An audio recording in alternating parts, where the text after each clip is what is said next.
Kapitola 173. Farizei chcú Tobiáša ukameňovať.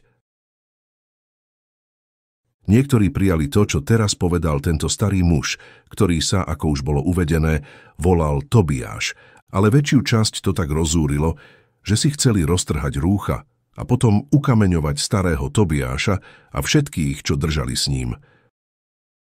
Ale starý Tobiáš hovoril: O, len na nás dokonajte svoj zámer, keď sme sa už stali vo vašich očiach takým pichľavým trňom.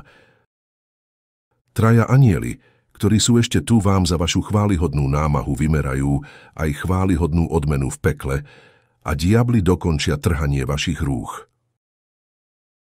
Ako Tobiáš vyslovil na adresu svojich zúrivých kolegov takéto energické slová a títo sa začali ohliadať po kameňoch, do chaty vkročili traja anjeli a ich tváre žiarili ako slnko. Keď to nespratníci zbadali, pochytil ich veľký strach, padli na tváre a kvíliac od úzkosti prosili tých troch o odpustenie. Títo však povedali: Ak ste nepriateľmi tých, ktorí sú pobádaní a vedení Duchom Božím, kto sú potom vaši priatelia? Hovoríme vám to rovno do tváre, sú to diabli. Preto sa obráťte, inak okúsite moc Najvyššieho. Trasúc sa smrteľnou úzkosťou kričia: Čo máme robiť? Tí traja povedia: Buďte pokorní a verte pravému Synovi Božiemu, ktorého duša je jedno s Otcom. Lebo Otec je v ňom a nie mimo neho. Po týchto slovách traja anjeli zmiznú, farizei sa začnú opäť dvíhať a úplne upustia od svojich nadmieru zlých zámerov. Tobiáš sa ich však teraz opýta: Tak ako je to teraz? Čo chcete podniknúť?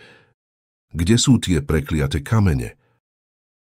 Prečo nezdrapíte tých troch, ktorých ste predtým považovali za troch zamaskovaných mágov z Perzie?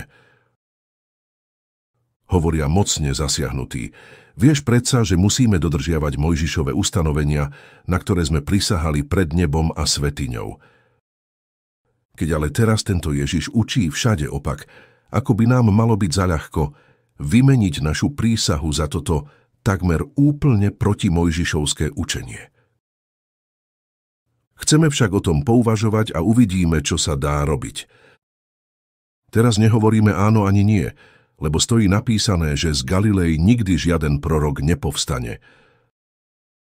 A tak je táto záležitosť svojím spôsobom taká zázračná, predsa len spojená s veľmi mnohými pochybnosťami. Hovorí Tobiáš: To je síce pravda, že z Galilei nepovstane žiaden prorok, ja sa ale pýtam, či tiež stojí napísané, že z Galilei nemá povstať Mesiáš. O tom podľa mojich vedomostí nestojí napísané nič. A čo sa týka prichádzajúceho Mesiáša, nikde nie je nejako zvlášť označené miesto, kde má povstať. Ak podľa písma nemá Galilea vydať proroka, aj tak nám môže celkom dobre dať Mesiáša. Lebo medzi prorokom a Mesiášom bude predsa len nekonečný rozdiel, či nie? Hovoria zasiahnutí: To máš pravdu, preto o tom chceme poriadne porozmýšľať. Povie iný farizej v pozadí, ktorý si celú tú dlho sa ťahajúcu konverzáciu vypočul v úplnej tichosti bez toho, aby vyjadril svoj názor. Priatelia a bratia, aby sme sa tejto nanajvýš podivuhodnej záležitosti dostali na koreň, k tomu náleží úplne vecný a čerstvý stav mysle. My všetci sme však stále viac alebo menej opití z večere a k tomu sme navyše totálne ospalí. Ako by sme mohli a mali vysloviť platný názor na takúto podivuhodnú a predsa nie nedôležitú a nevážnu vec? Preto si teraz myslím, že by sme si mali trochu pospať a zajtra pokračovať v ďalších a istotne múdrejších úvahách, lebo sa mi vidí, že už začína svitať a ráno už na seba nenechá dlho čakať, preto by sme mali k nemu prikročiť aspoň kvôli šabatu v príslušnom pokoji a nie hádaním sa o našich názoroch a náhľadoch. Veľký dav Ježišových prívržencov sa už začína hniezdiť, tak sa mi zdá. My by sme ich chceli alebo mali pozorovať, ale ako keď sme úplne ospalí a oni možno odídu skôr, ako sa my zobudíme, keďže si teraz nutne musíme trochu pospať. Iný mu skočí do reči a povie: to je ľahká pomoc, postavíme stráž.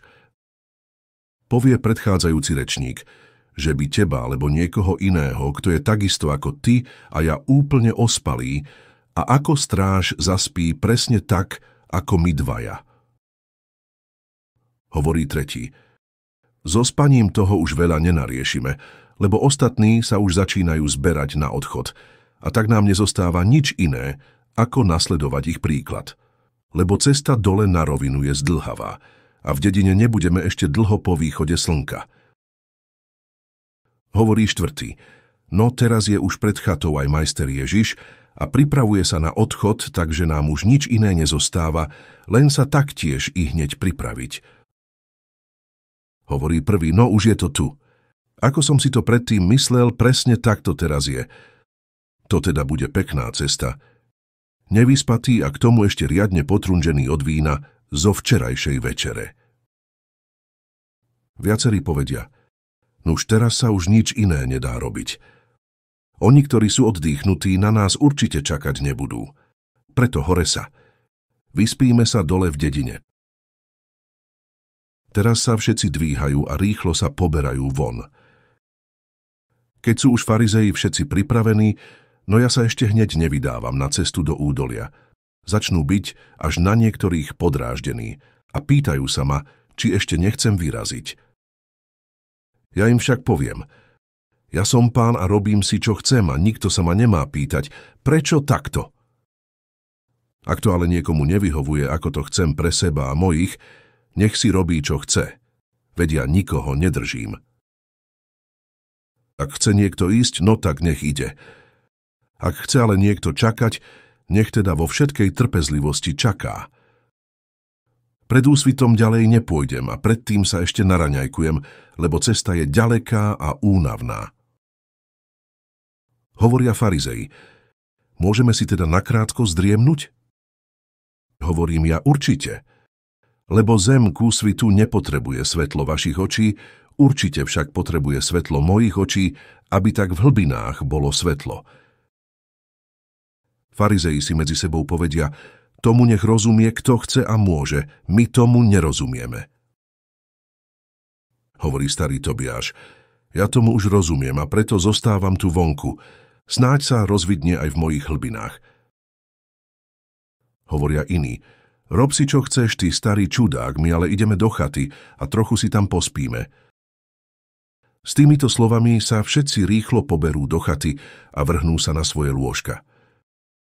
Tobiáš ale ide za mnou plný úcty a chce mi oznámiť, čo sa v noci udialo v jeho chate. Ja ho však upokojím a poviem: viem o všetkom. Keby som to nebol vedel, ako by som ti potom mohol v pravý čas poslať pomoc, nechaj preto všetko pekne tak, lebo kto sa pred časom proti mne postaví, ten bude musieť tvrdo kopať proti ostňom. Preto sa neboj, lebo odteraz ťa už nepostretne nič takéto odpudzujúce. Poďme teraz ale trochu vyššie na tamten kopec smerom na východ, odtiaľ budeme môcť vidieť nádheru toho najkrajšieho východu slnka a niečo také posilňuje dušu, tak ako aj telesné údy a rozveseľuje srdce a obličky. Po týchto slovách sa teraz všetci so mnou poberú na alpský kopec a túžobne očakávajú východ slnka, ktorý už tiež na seba nenechá dlho čakať.